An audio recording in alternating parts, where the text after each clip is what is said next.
Everyone welcome. Well, it all kicked off in the Middle East, and the media were all over it. Now they've gone deathly silent. So I thought I'd use the time, the break, because it will be back obviously. I'm going to use the time to show you what happened to the Middle East and why a lot of it is falling apart now. Now, not all of the nations in the Middle East were Islamic originally. Lebanon is a prime example. Now, if you didn't know, Lebanon was a prosperous Christian country originally, and it went from that to being ruled by Islamists. And this is how. Pay close attention, everyone. The core is rotten, and I can behold the tide. Now, this is a long video, but I think it's worth looking into, because Lebanon is where Hezbollah are from now. Have a listen to this, everyone. I come from a country, Lebanon used to be the only majority Christian country in the Middle East. Most people don't know that. When they think of the Middle East, they think it's all Islamic countries. But Lebanon is the only majority Christian country in the Middle East. We were open-minded, we were fair. We prided ourselves on our multiculturalism. We welcomed everyone to our country, especially from the surrounding Arabic countries, because we wanted to share with them the westernization which we had created in the heart of the Middle East. Muslims used to send their children to come study in our universities because we had built the best universities in the Middle East. They graduated and worked in our economy. Because we had built the best economy in the Middle East, even though we did not have any oil. Lebanon was known as Paris of the Middle East, the banking capital of the Middle East. And as Christians, we focused on education. Education was very important to us. You know, we educated girls and boys, you know, no difference. We were living the good time. Unfortunately, all that began to change by the 70s because of two things. The enlargement of the Islamic population in Lebanon, because we Christians marry one spouse until death do us part. We don't have many kids. Muslims, on the other hand, are allowed to marry up to 4 wives at a time.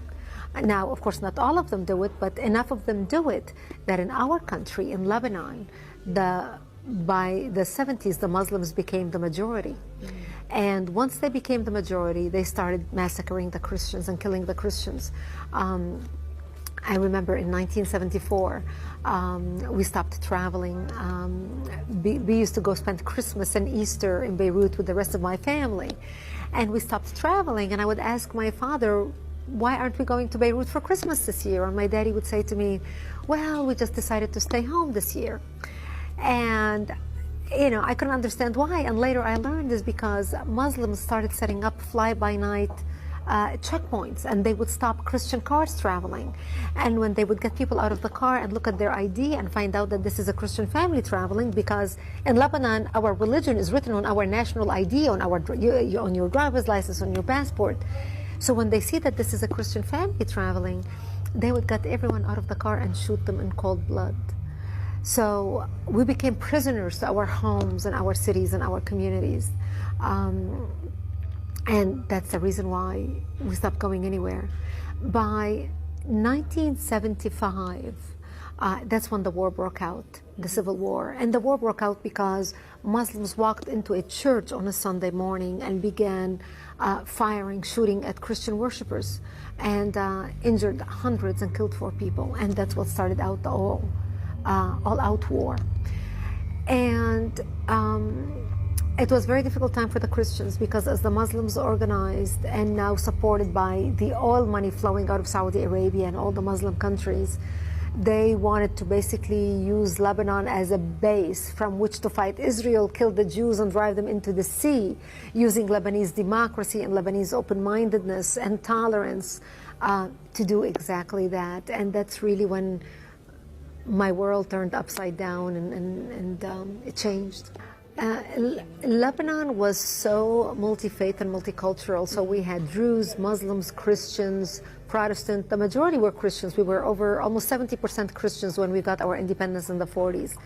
But because of the way Muslims multiply, you know, with the multiple wives and multiple kids, in 30 years, they became the majority.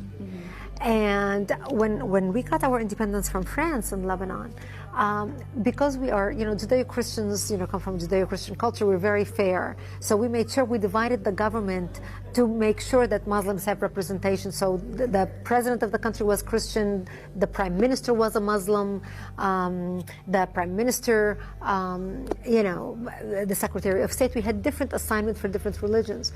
But the Muslims became the majority. And once they became the majority, they were no longer tolerant of the people who took them in and accepted them and included them in the country. They felt they were not a part of the country. They felt they were a part of the Islamic Ummah or the Islamic nation. So when they turned against their brethren Christians who lived in the same country, and Jews, but specifically the Christians, they began massacring us in large numbers because they thought we are in power now and therefore we set the rules on how things should be. So there you go, not much you can add to that. One thing I will add though, if you look at Iran's history, it's exactly the same path. But I'll leave that with you. Oh, there I go again with pattern recognition. That's a naughty that. I'll get in trouble. Let me know what you think, everyone. Stay sane. I'll see you on the next one.